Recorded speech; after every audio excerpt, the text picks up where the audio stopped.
The despicable decision of the International Olympic Committee on the admission of Russian and Belarusian athletes to the Olympic Games in 2024 caused condemnation and a boycott from the Ukrainian sports federations. So, competitors where citizens of the aggressor country will be allowed will be boycotted by Ukrainian fencers. We have been appalled by the Olympic Committee's decision. It is completely inappropriate. We, the athletes, must stand up for our views and fight for what we believe in on the front lines, on all fronts. We have to do everything possible for this decision to be revoked.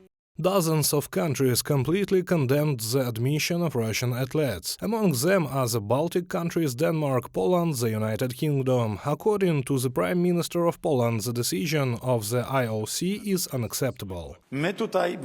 We here will protest very strongly against this, because it is a step towards getting used to and getting others used to this cruel war that Russia has started against Ukraine, and therefore also against the whole free world. However, Russia and Belarus were also dissatisfied with the decision. They opposed the fact that their athletes competed under a neutral flag, and even more than that, at the same time they called for the lifting of sanctions against Russia. Yes, there is a problem exactly how that will happen, what that will look like. But nevertheless, I am sure that the Ministry of Sports, the Russian Olympic Committee, federations, public organizations will do everything possible to ensure that athletes can participate in competitions. A ban on the performance of Russian athletes would be logical. After all, a large part of the Olympians support their invasion of Russian troops in Ukraine. They perform at concerts in support of the war, and some, even more, have the military ranks of the army of the aggressor country. So, 1/3 of Russian athletes competing in the Beijing 2022 Olympics were soldiers in the Russian army and members of its Central Sports Club.